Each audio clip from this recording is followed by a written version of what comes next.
Welcome to the She Build Show. I'm your host, Stefanie Olson, a licensed general contractor who builds new construction, renovates, and designs your vision.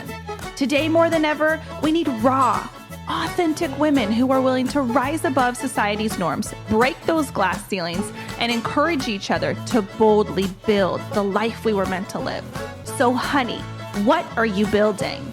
Welcome to the She Build Show. For the month of October, we are focusing on interior designers.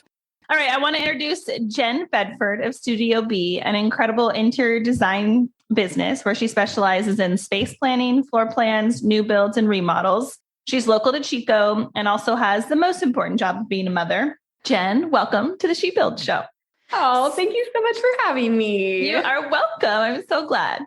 I just like the first question. I just want to know, just because I don't know personally, I know that we talk a lot, but just kind of like your journey that led you to just starting Studio B, because I know this is kind of like a new venture for you. So I just want to know what led up to you starting the business? Oh man. Okay. My lead up to Studio B is a little bit long. I'm approaching 40. So I've had some other career paths before this, but I feel like coming back to design was really like a full circle venture for me. I grew up in Chico and I was really involved with ag and 4-H. And so my whole life, I thought I'm going to go to school and I'm going to be a high school ag teacher or vet. That was it. And I went to Cal Poly and I got there and I was like, tractor maintenance? No, this is not for me. And because that's what I always thought I wanted to do, I had literally no idea what my backup plan was. And so I finished the year there and then came back home to Chico State so that I could take general ed and really figure it out, what I wanted to do. I was walking through the art department on my way to just some random general ed class. And I passed by the interior design department and I saw floor plans. And I was like, oh my God, I remember the moment that I stopped and I looked in the cases and I was just like, who gets to do this? Right. Architect, what is it? And so I actually ended up asking somebody in the hall, they're like, oh, it's the interior design department. You should go check it out.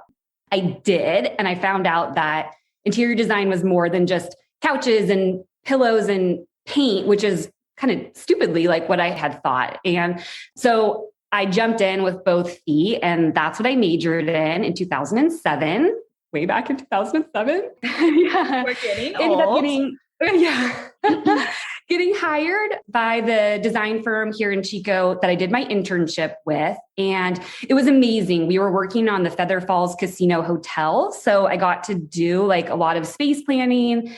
And it was great. And kind of as that project was wrapping up, that studio was we don't really know if we need a second employee, but we know somebody that's starting a furniture store in downtown Chico, and we know they're looking for an employee and they want to open a design studio upstairs. We think you'd be a great fit. So I was like, okay. And I went and talked to Sarah Morris. She's still one of my great friends. And she opened Savannah James, was in downtown Chico forever. Yeah, I remember that. Yeah. So I got hired with her and I helped her open that store. So went to market with her, kind of helped with the space planning. And I worked for her for, almost a year. And she decided not to do a studio. So it was just going to be a store. And I'm going, oh, I just invested all this money in my degree. I should probably do something with it.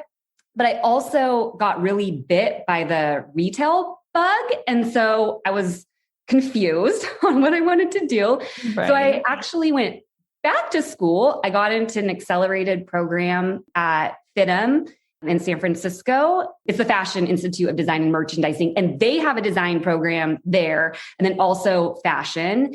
And I went and I was like, well, we'll just see how this goes and I'll figure out what I want to be when I grow up. And I got there and I got another degree in merchandise marketing and came back home and was like, okay, I love interior design, but now I've always loved clothes. And I decided to open a high-end women's retail store in downtown. It was called A Bit Unruly and had 3 locations over the time. And I drew all the floor plans for it. And it was my first plans that ever went through the city that got stamped. And I was like, oh, that feels good. Maybe I want to do that too. I don't know. But I did all the design for the stores and it was unique, like of the time. It had a lot of like corrugated metal. And then all of our racks were made with plumbing pipes, and like our lights I remember. It was so cool. hand-blown drips. And so people would come in and ask who did the design of the store, to be like, oh, I did it. And so I ended up kind of getting design jobs on the side, like from my clients or people that knew that I could do design. And then my husband and I have also, over the course of that time, did 3 live-in flips. So I was doing all the floor plans for that and all the design. I ran a bit unruly for 6 years. I ended up having 2 babies in 17 months. Being that I didn't really want to work the retail hours anymore. So closed the store down in 2015 and thought, I'm going to be a stay-at-home mom and this is going to be great. And it totally was, but I'm entrepreneurial, I guess. And I was feeling like a little bit like, oh, I don't really know what I want to do. And so me and my husband ended up buying a 100-year-old farmhouse right down the street from my parents. It's like the perfect dream. And it needed a full gut. And we were in escrow during the campfire. And so we couldn't find anybody to like draw our plans or really be a contractor or do help anything at all. Yeah. By the time like we were actually in it. And so I started taking drafting classes at night. When I graduated from design school, everything was by hand. So put the kids to bed and then I would take classes so that I could draw our own plans for this house because I couldn't get anybody to do it. And I started taking them into Ellis to get printed as they were going into the city. And we had like a couple revisions, and the really nice lady, Barb at Ellis, who's become such a good friend, she's like, how are you getting these plans turned around so fast? Like everybody's so backed up. Like who's doing this for you? And I was like, oh, I'm drawing my own plans. And she's like, wait. And she's like, looking at him. She's like, you're drawing your own plans? I need your business card. And I was like, I don't have a business card. I'm just doing this for me. And she's like, well, don't you know that we're in the middle of a crisis and there's not enough like drafts people and architects. And if you can do this, it's like your responsibility to like put it out there that you can do this. And I was like, oh, okay. And all right, I guess I should. And at the same time, like one of my teachers from design school, Tammy Faulkner, she's like a master space planner and we've like remained friends. And she's been saying for years, like, what are you doing? You need to do it. And right before that, we'd connected kind of over just having her look over some stuff for my house because it's so hard when it's your house, it's personal. Yes. She's like, what are you doing? You need to do this. So in the same week, I had 2 people be like, start a business. Like, okay. So I came home, I applied for a business license. I named my business. I went back to Barb in like 1 week and dropped off a stack of cards. And she was like, this is amazing. And she ended up taping my business card to the window for anybody to, if your house burned down in the fire and you are looking for people, these are my recommended list. And so she really like kickstarted my business. And I was like, well, we'll just see how it goes. And I started taking pictures of our remodel of our house and just putting up pictures of, well, at that point, there wasn't really any finished work. So just of like my drawings and stuff. And from like the first week that my cards went up and my first post, I have been as booked as I want to be, which is like such a crazy, I don't know. I feel really thankful and fortunate that I guess in a way I stumbled into it, but I guess it was right. But then now does it feel like totally the thing that you wanted to do? Because like all of the things and all of the education and it's like, okay, now this is like the culmination of it's the perfect fit. Yeah. That's awesome. I'm older and wiser. I don't know that I would be so good at this when I was 18, right out of design school and had never even owned a home before. So, and like just actually living in it and knowing what works and being a mom and figuring out spaces. Yeah. It just like changes you. That's so awesome. I didn't know. So you kind of started in like 2019 with Studio B. Is that like the right timeline? Yes. I'm like a year and a half. Yeah. That's amazing. And like, I know you've been just like hit the ground running with it, which is so cool. So in terms of your business, like I know that spatial planning is, I think, where you want to be, but is there any like, and I know you do a lot of things like design, textures, do a whole, like from a whole remodel, you can pick out everything, but what's like the part of it, if you could pick out what do you love the most out of everything that you do? Oh, that's such a hard question because it's all so great. But I would have to say that the space planning aspect is really like where my passion is. So I really love getting to know my clients, like really doing the deep dive into who they are, how they live in their space, how they entertain, how much stuff do they have? Like, are they minimalists? Are they not? And I feel like by the time that I sit down at the drafting table, I feel like I'm already like immersed in their family.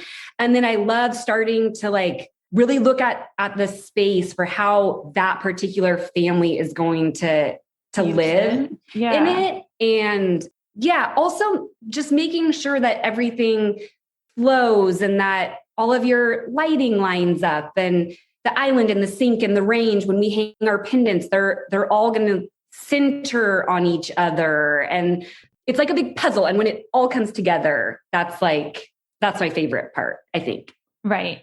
So with the space planning, is majority of your work like that you're finding being difficult spaces, or is it more we just need a whole gut and remodel and like a small portion is space planning and we need you to design everything? What are you seeing more of right now? I'm actually like split 50-50. So I have about half of my clients came to me because they want to remodel their house. They don't know if they need an architect, an engineer, or designer, and they just want me to take it from start to finish. And the other half are clients that already have had plans drawn up by an architect, and they're not sure if they function well or if they even like them or what they're going to look like when we pop them up into 3D. So I'm spending the other half of my time kind of redlining architectural plan sets and then actually putting in like furniture pieces and like showing them like, okay, like you think this is big enough for like your fireplace, then your couch, then your table, then your dining room, but it's not. Like we have to adjust some things. So I think it's hard to find an architect. Yeah, no, it does. I think it's hard to find an architect that can like see in the 3D mode and know what it feels like to walk through a house. I think that that's kind of like what I find, at least for me in my brain, like I can see a 2D, floor plan, and then I can also bring it up into 3D in my mind and like walk through the space and be like, okay, this doesn't feel right. And I think, I just find that the tendency is like, they just draw it on paper and there's not this like, okay, well, what does it feel like to walk and move and live in this space? So to have somebody like you with that skill set that can, draw and understand like, okay, lights need to go here, toilet needs to go there, and the actual just flow of the house, but then like spatially and living in it. I think that that's what always gets me. It's like, they just miss the mark into, well, when you actually construct this thing, it sucks. Yes. And I love architects and I don't like that. No, I know, but it's just like, it's hard to find both. It's really, really hard to find both. They're thinking really from like structural, like roof line and doors and square footage and getting your permit passed and getting the permit passed. Yeah. Which is, important. But I've been correcting a lot of plans that just don't work for the family. Like they might work for somebody else, or I don't know, door swings that swing into each other, or washing machine doors that won't open, or doors that swing into cabinets. Or doors that drives me crazy. Yes. I'm like, so go in and tweak all of that while it's still in plan, which saves so much money in like change orders for the client, or they're not standing there on the day that the electrician comes and they're going, how high do you want your light and where do you want it? And the client's going, I have no idea. And then they put it up and they hate it, Right. So try to think about all of that stuff before. Well, I think that's why you've been so successful, because I think there's just such a need for there to be somebody who thinks about more than just what it feels like on, a 2D flat paper. And like, I love that you just go into who the family is and how they live in their space. That's always like my first question. It's like, is where you hang out in the kitchen. Do you do a crap ton of laundry? Like, what is it that, do you hang out outside and you need a big porch? And because like I have my preferences, but everybody just lives in their home differently. And I think just like going to that question first is so wise. So, okay. Next question I'm going to ask you is, so just to be real, what is like your biggest struggle right now? I think my biggest struggle right now is that I'm a solopreneur, just me. Got no help. Yeah, just me doing all the design, all the selections, all the bookkeeping, all of the everything. And the supply and demand for me is I'm trying to find balance between still being a good mom and being a wife, and also having the successful business and not turning down great projects, but also giving people realistic timelines and how backed up I am. I'm trying to find the balance. Right. Well, and I think when you start a business, it's like, okay, you wear all the hats and you're so used to wearing hats that you just like don't even know that you can delegate things. And, choosing to ask for help or to get help, I know is like such a leap between like, okay, I'm used to doing everything. And one, where anybody that runs a business likes control, and giving up control is hard. And so two, like, I don't want to pay for your help if I can do shit myself. So I know that struggle, but I would also encourage you, like, if that, you have enough clients that, maybe it's time to find some help. Yes. So have you been thinking about that? I have definitely been thinking about a hire. I currently work out of my home, which hopefully that will be changing. I know, right? Maybe. Yeah, maybe changing. And so just trying to figure out, do I hire somebody do they want to come sit at my kitchen table with me? Or should I help babysit? Yeah, help babysit. Or do I want to hire somebody that's more remote? I'm not sure. So I think a beautiful place to start. Totally. I think a beautiful place to start where like you don't have the commitment of the employee and the payroll and all of that is like, if you can go on to like Upwork or something like that. Have you heard of that? No. So it's like a freelancer's website where you can just go and put an ad in for something that you need. And you can do it like by project or by hour. And you can just be like, hey, I need you to do this on this project. And then you just pay them and they can come and go as you please. And it might be a good solution for just like, okay, I want to test out help, but I don't want the commitment yet. Yeah, I think that's like I have like a virtual assistant that she's just available and I don't like set hours or anything like that, but she's like, her main job is just to check my email. Like that's it.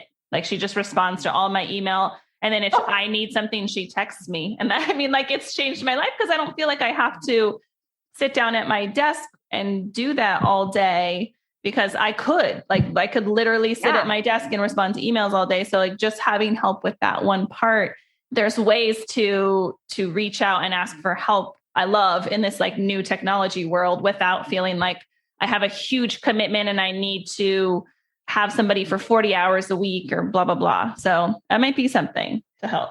I think thank you. I wrote it down. Okay. Yeah. Upwork. If you need help, let me know. So I know when you were speaking about balance and I just kind of like effing hate that word because I don't think it's achievable. I don't think that we can have balance between like being badass chicks that run businesses and also being incredible moms and wives. Like, I just don't think that there's this like perfect like equilibrium that we just like, oh, cool, I figured it out. Like I've arrived. I don't think that in my experience that happens. What I view it as like is counterbalance. So, this season and this time, I need to give more energy to my family and to my kids. And and I really did that this last like summer, and my kids started school yesterday and it's like, okay, cool. Now, like, holy moly, I'm sitting at home and there's nothing happening. And there's this other balance where I'm like, okay, now the energy that I've been wanting to put into work, it's available to me now. And I can do that. And just like knowing that there's always going to be this counterbalancing and not just this perfect, oh, I've done it right today. And so I just kind of hate that notion that we have to be in balance, because I don't think you ever arrived there. At least I haven't. I've been doing this for, 20 years. So is there anything that you find that maybe that might be true in your life? Or is there anything working well in the counterbalancing? Is there, stuff that rings true for you?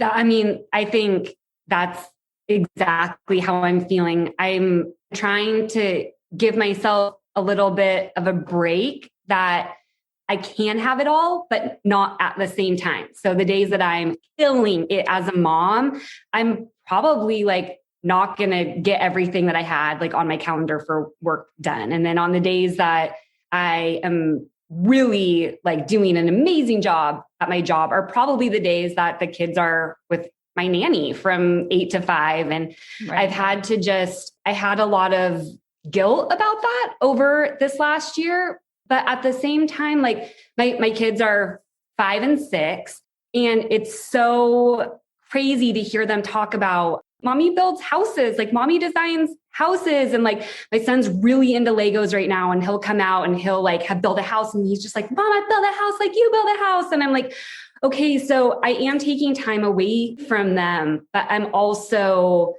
hopefully like inspiring them that they can do whatever they want to do. Not and I feel like you are. They're proud. Yeah. They understand like why I'm taking time away. And that was like one of my biggest fears. And so I'm feeling better about that. Right. And I think also like in the first year, and not having your own business before, and then, like we were talking about prior, it's like you put so much into it, and because you're so driven and so motivated and want to be successful, like you absolutely will be. But then that guilt sets in, and it's like, oh, am I just like, I can't have it all. And I just don't think that you can't, like that thought has to enter our brain, because I think that like women do, they do balance, look there, I'm using that word. They do achieve that. And I think it's like, for me, it's getting help in things like, I have somebody that comes and helps do my laundry and like takes care of our yard and stuff, so that like when I come home, and if it's a late night, that like, I don't feel like I have to go do all of those things and ignore my kids. You know what I mean? So it's like, I think you're right there. Yeah. Help is the answer to be able to be present. Like, throw my crap down. Let's go jump on the trampoline, or let's go ride the horses, or let's go hang out if I had a late night, so that I don't feel like, oh my gosh, I'm just behind in everything. Because I think we can get buried in that. And then it's just like, oh, I came home and I ignored them more because I have all of these house chores to do that nobody else is doing. So I think help has been my way to, once you can afford help, I think it's like, okay, that's just so relieving to be able to fully focus on your kids when you are home and set boundaries. Yes. I've been trying to do that too. Yeah. My phone shuts goes off. Down. Well, see, you texted me at 8:30 last night, and I didn't text you back. We're in bed. No, you shouldn't be texting anybody. No, you didn't say hi to me, but like my phone, it shuts off at, I think 5:30. Like my do not disturb automatically goes on, and it pisses my husband off, because he has to call me like twice for my phone call to go through, because it has to be like a VIP thing. But like, now I know. Well, no, it's just like I'm home. You know what I mean? And I'm with my kids, and I just really try to respect that time. And trust me, I'm like the kind of person that will overwork and, work harder than anybody. But, for me, I know long-term it doesn't work. I burn out, and then I'm cranky to everybody. So it's hard. Boundaries. Yes. That should be my word of next year. Yes. A mantra. Healthy boundaries. Healthy boundaries. The answer is no, I cannot do that project for you.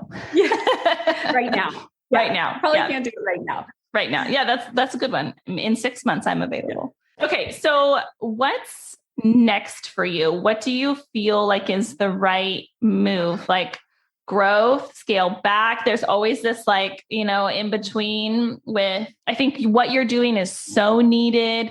And I want to see you be just like wildly successful. You already are. But like, do you have a like next step that you feel is the right one? Oh my gosh. That is a hard, they've all been hard questions.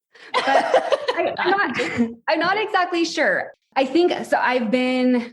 My business has really been cranking for 1 year. So I'm like a year and a half, but it's really been going for a year. So I've really been like looking at my projects and having to take like a serious look at like which ones was I the most successful at? Like which could I provide the greatest help, like I guess, to the projects, which were worth the investment for the homeowners and worth it for me. And so I think possibly over the next year, like for me trying to figure out, like, do I only take projects that are a kitchen or more than one room, whole houses? Do I only take projects that really are like not already in the remodel? So right now I have some clients that they had started their remodel and they thought that they could do it on their own. And then it's so hard and there's so many moving parts. And so then I've like jumped in and tried to like piece it all together from a project that was already started. And so maybe having more boundaries about not taking projects like that so that I can schedule myself out better and feel more successful clients better. I think is kind of the direction that my business is going. And I think it'll always be fluid because right now, I mean, building and renovations are going crazy, especially in our area. And so it looks like I'll have the luxury of being able to pick and choose, but then also just trying to keep my mind open that it might not always be like this. And, in a year, maybe I will go back to taking, master bathrooms or, one room remodels. But I think for now it's taking fewer larger projects where I can really be with those clients day in day out and not be pulled everywhere. Yes, yeah. Which is a little bit how I'm feeling right now. There's like a lot of time just transitioning in between projects. Not that I haven't loved all of them. It's been an and I think it's hard to like just creatively, like to be a creative person and shift your mindset. Like I feel like when I'm in the zone and I'm like doing design or creating something for one job or one project, that it's like, that's all my energy can do for the day, like to shift it to another one. And it's a totally different design and totally different feel and vibe and family, that it's like, it takes like creativity and all of that doesn't just come. It's like, there has to be, I get it when I'm calm or I'm like working out or, something where my mind can just be kind of blank. And then I feel like the ideas come. So like in your space with being creative and being forced to be creative, I think is a really hard balance. Yeah. The ideas just didn't come today. I totally had that experience yesterday. We had like a deadline to get my worst nightmare. It makes me sweat. I know. We had a deadline to get like a banner like designed, and the girl that was designing it, she's just like, I don't have any creativity left today. Like I'll try to get something for you tomorrow by noon. And I was like, I totally respect that, because I absolutely know how that feels to just be like, yeah, there's nothing left today. Yeah. Does that happen to you? Oh, yes, it definitely happens. And I'm really hard on myself. So I'll get like super frustrated. And I'm like, why can't I make this work? But sometimes you're right, just stepping away from it. And my best ideas usually come in the shower. I don't know why. Yeah, I think because it's quiet most of the time. And most of the time my kids are not in there and I'm alone and I can think. And so sometimes I'm just like, oh, I just need to step back from it when you're in it so much. To try to solve a problem. I know. I'm always on my Peloton, because that's like I'm alone and like good music. Too. Yeah. That's good. And you're getting a workout, which is nice. Yeah. Okay. Well, I also wanted to thank you so much for just coming and sharing. I want people to be able to know how to find you. So like, tell me your website and your Instagram stuff. Okay. My website is studiobchico.com.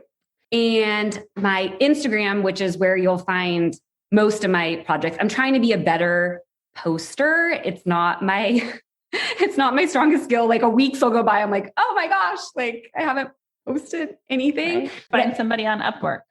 Oh yeah, I should do that. Yeah, I should do that. I'm more active on the stories. I can kind of shoot, what's going on. And so my Instagram is @Studio B Chico. Sweet. Yeah. Yeah. Okay. Well, Jen, what a pleasure it has been to have you. And thank you for sharing. You did a fabulous job. My first podcast. Little nervous. No, you were amazing. And see, I made it easy, right? It wasn't hard. Yeah. Okay. Well, that's it for today. And thank you for listening to the She Build Show. We'll see you next time. Thanks for joining me today on the She Build Show. My name is Stefanie Olson. My hope is that this episode leaves you feeling empowered and ready to boldly take that step into building the life that you envision, 1 2x4 at a time. And if you can do me a quick favor, please leave me a 5-star review on iTunes. I get giddy over reading the reviews each week, and I will choose one special person to win some She Build swag. Make sure you add your name to the review, and I'll reach out if you're the winner. Thanks again for hanging out. Be sure to visit me at theshebuildshow.com, where you can ask me questions and share with me what you're building.